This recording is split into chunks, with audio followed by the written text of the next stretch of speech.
just now you mentioned about the situation in Sabah, right? But do you think that the health system there is actually collapsing? Because apparently there are reports that the people are actually being sent back home, those who are low risk.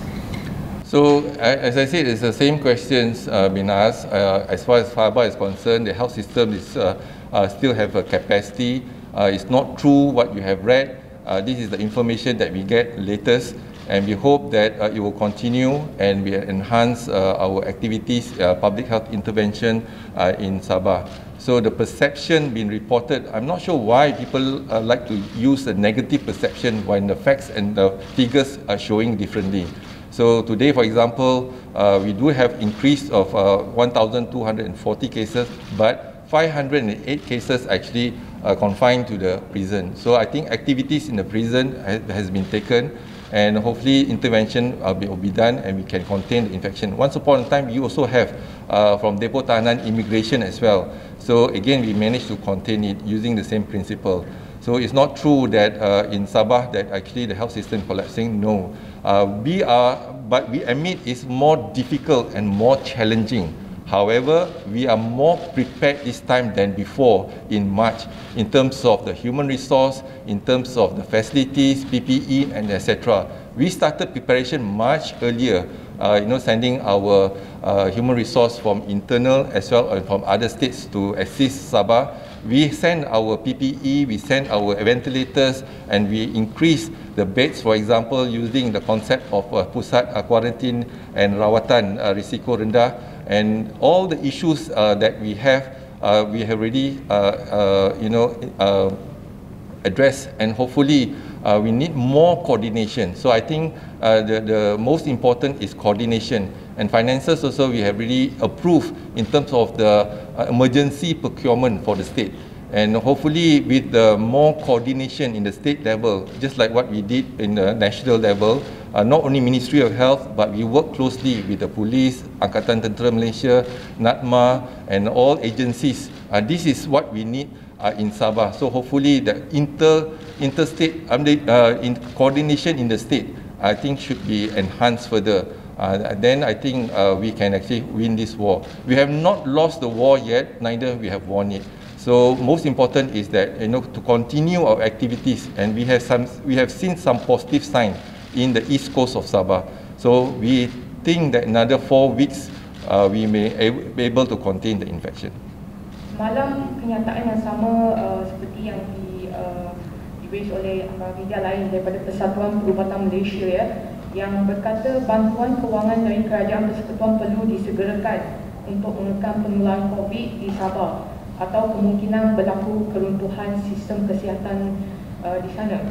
So kenyataan ini telah menyebabkan kebimbangan orang ramai Jadi boleh Tan Sri kemaki perkembangan ataupun situasi terkini di Sabah, dan adakah peningkatan kes harian di Sabah dapat dibendung dalam 2 minggu ini? Terima kasih.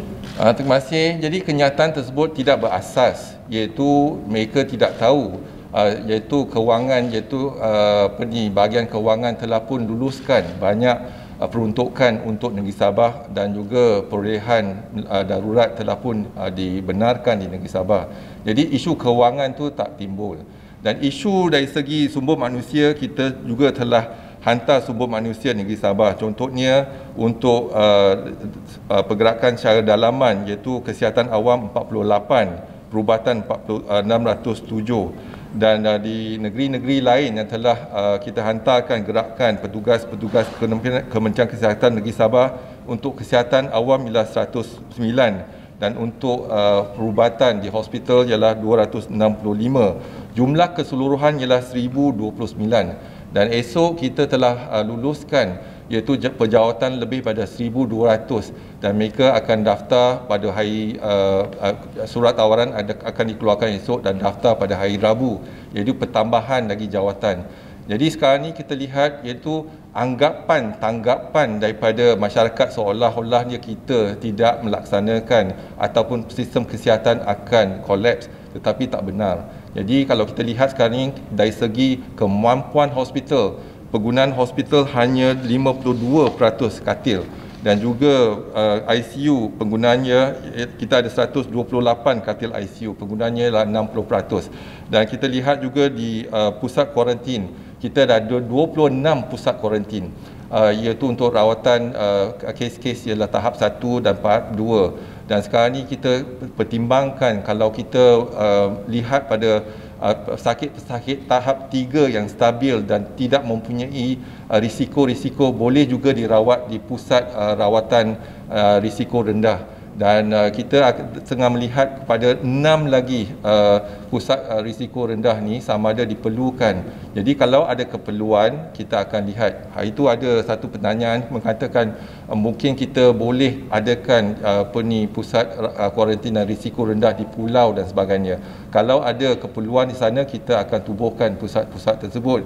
Ini membantu kerana untuk kes-kes walaupun tidak ada gejala tahap 1 ataupun gejala ringan, kita tempatkan di pusat kuarantin supaya mereka tak menjangkiti iaitu masyarakat dan keluarga dan sebagainya. Inilah konsep yang kita guna pakai. Setakat ni kita tak ubah konsep tersebut daripada hari pertama lagi. Walaupun negara-negara lain merawat pesakit tahap 1 dan 2 di rumah, tapi kita belum lagi menggunakan kaedah tersebut. Jadi tidak benar, semalam pun laporan mengatakan kita ada 9 hospital je di negeri Sabah. Tak benar, kita ada 24 hospital di negeri Sabah dengan makmal kesihatan awam di Kota Kinabalu. Jadi kita menggunakan pakai 24 campur dengan hospital Medan, kita ada 25 hospital tengah berfungsi dengan baik. Dan kita tak ada kekurangan katil setakat ni, kita tak ada kekurangan peralatan, contohnya ventilators dan sebagainya.